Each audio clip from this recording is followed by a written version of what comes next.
that game.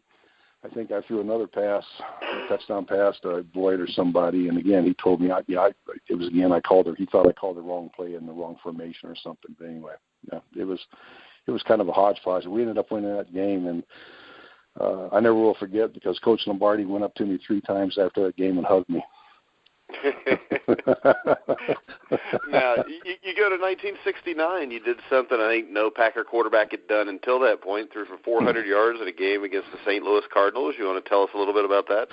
Yeah, that was we had a great game plan. That was one of those days where everything just seemed, we're clicking on all cylinders. And I believe that, in fact, I just talked to Willie Davis the other day, too. That was Willie Davis Day. I remember Willie Davis Day. Willie told me, he says, Horn, you stole my thunder. but yeah, that was a great game. I threw for 400 and some odd yards. And actually, I tell people they took me out starting in the fourth quarter. I didn't even finish the game.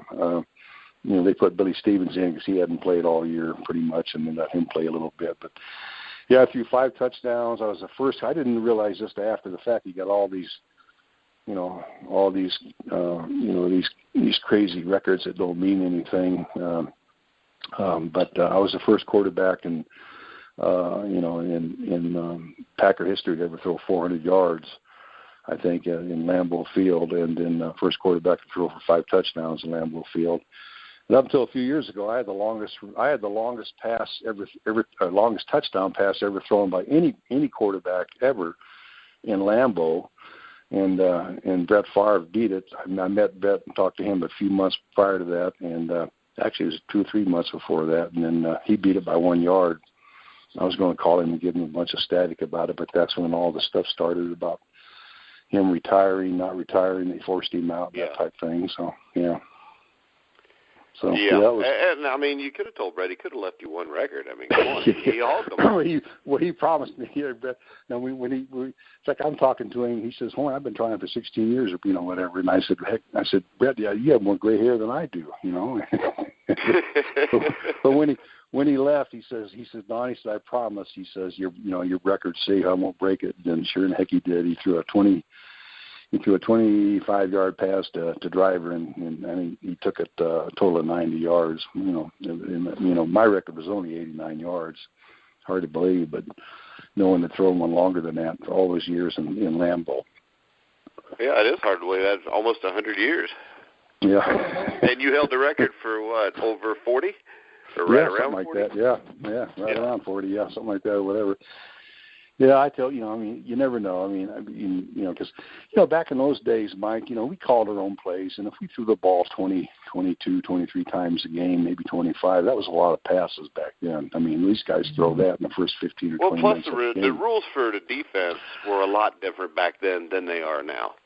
Yeah, well, it's just a totally different game. The athletes are so much bigger and stronger. It's just so much quicker. And I tell people today, I said, some of these kids make more money in one game. Some of them make one half of one game than I made in 9 years total. Yeah. It's just amazing. But, All right, now, 1971, Dan Devine took over for the Packers, I believe, and ended up letting you or trading you to Denver. What were your thoughts on that, leaving Green Bay and going to Denver? Well, I really I didn't really – well, it's kind of a long story. How it kind of crescendoed up is that back in that era in the late '60s, free agency was totally different, and I had a 3-year deal with Green Bay, and then when Vince left in '69, it was my last year, my third year my 3-year deal with him, and I had a pretty good year in '69. I set some records, and I think I started 4 or 5 games and won 4 of them or something like that or whatever. And I was pretty cocky, and I went to the coaches and said, hey, coach, most of the players and some of the coaches think I should have a better shot. I should be playing a little bit more, and And Phil Bankston was there. He said, Don, as long as Bart's here, he's the legend, he's the franchise. And as long as he's here, he's going to be my quarterback. And I totally understood that, so I went and talked to Bart. I said, Bart, just between you and me, how many more years do you think you might play? And he said, 3 to 5 more. I'm going, oh, my gosh, And so, but I had caught wind through a third party. Coach Lombardi contacted a third party and told me that he wanted me, if I would play my option, I'd go down and back up Sonny in D.C. and then hopefully be his quarterback after Sonny retired. Yeah.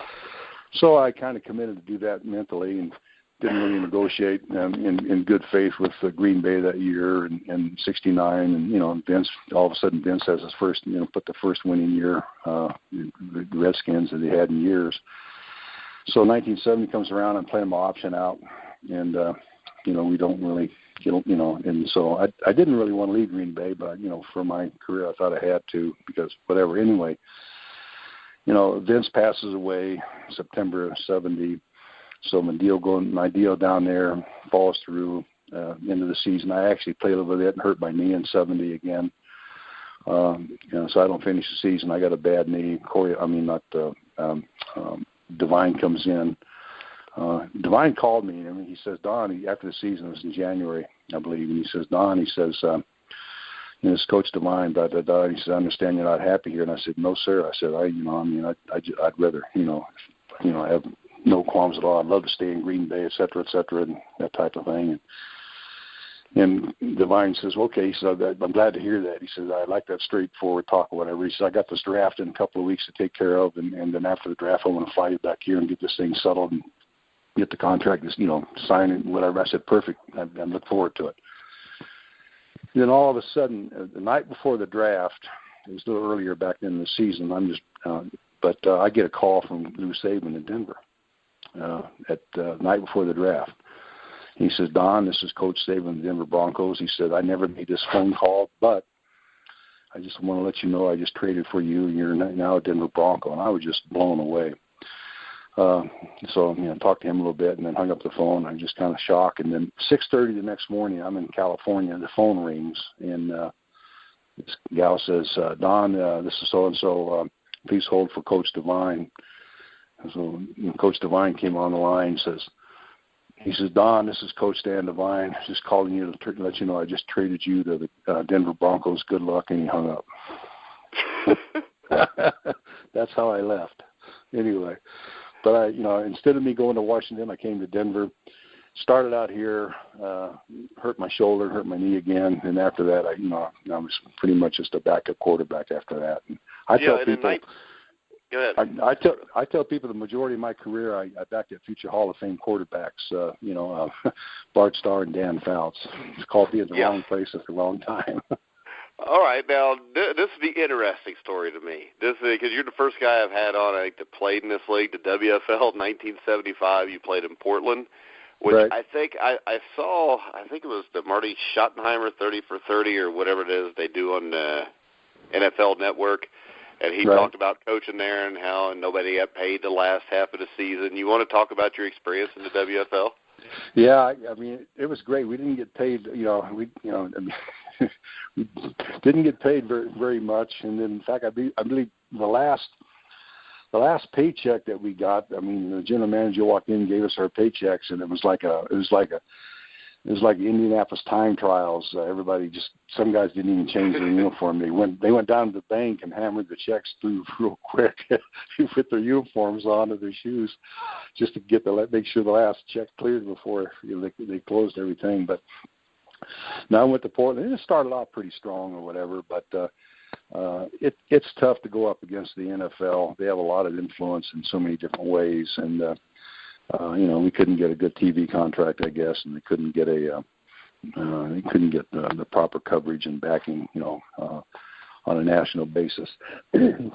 It was tough to buck them, but I went up there, and I was what I enjoyed about it is it was just a great experience. And I tell people we did everything but sell beer and popcorn at halftime in the concessions up there. And we did our own taping. We had to clean the locker rooms up after we left. It was kind of a throwback, I guess, to the 20s or 30s or even 40s, how it used to be, whatever. But for the last 2 weeks of the season, I tell people I was starting quarterback, offensive coordinator, and head coach.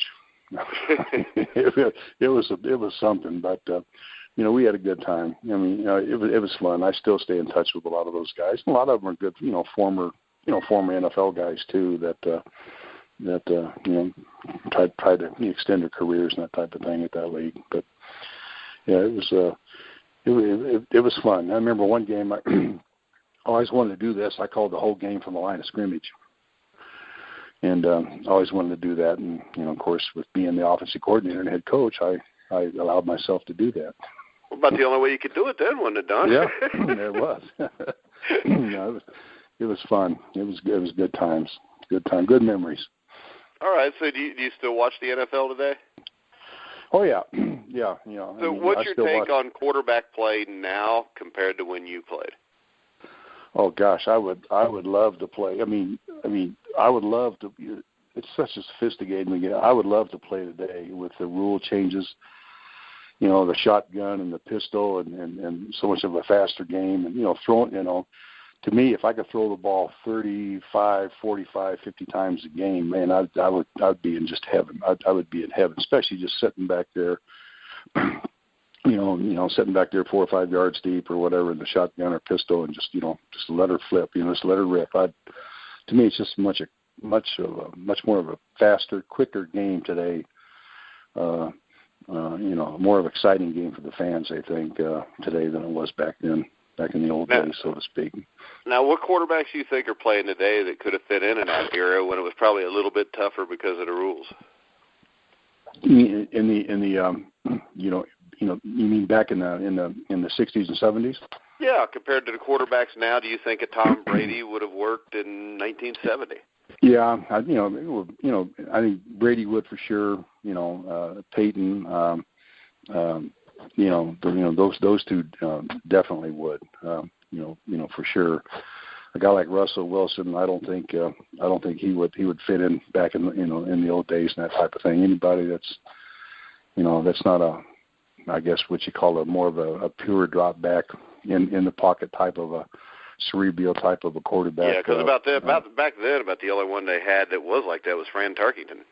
Yeah, yeah, Fran was all over the. I remember he'd just drive Coach Van Broeklen, the Dutchman. He'd drive him crazy. He'd just drive him crazy because he would just run all over the place. And I remember, talking to some of our defensive guys, Willie Davis and Lionel Aldridge, trying to, they get worn out just trying to chase him down sometimes. So what is your take? You already talked about how much players make today compared to what they made back then. What's your take on the way the NFL takes care of or doesn't take care of retired players now? Well, they're moving in the right direction, but they should do a lot more. I mean, and hopefully they're gonna fess up to it and take care of a lot of former players. I have teammates of mine that have applied for some assistance because they have CTE. They have, they'll sit there and say, Don, I'm gonna meet you tonight after work over here. And I said, okay. And then next morning they'll call and say, was I supposed to meet you last night? I started driving. I forgot I had to, and I didn't know what to do, so I ended up going home, and that type of thing. And these guys are, they have some, they do have some, some problems, and they applied to the league. They applied to the league for assistance, and they're constantly turned down because they say they don't qualify and that type of thing. But back in the old days, they didn't care what happened to you 5, 10, 15, 20 years later after your career. They just get you ready for Sunday. It's just they didn't care. I mean, in the old days, they would, you come to the sidelines, a lot of guys, and get a little ding and something like that, and instead of asking some other question like,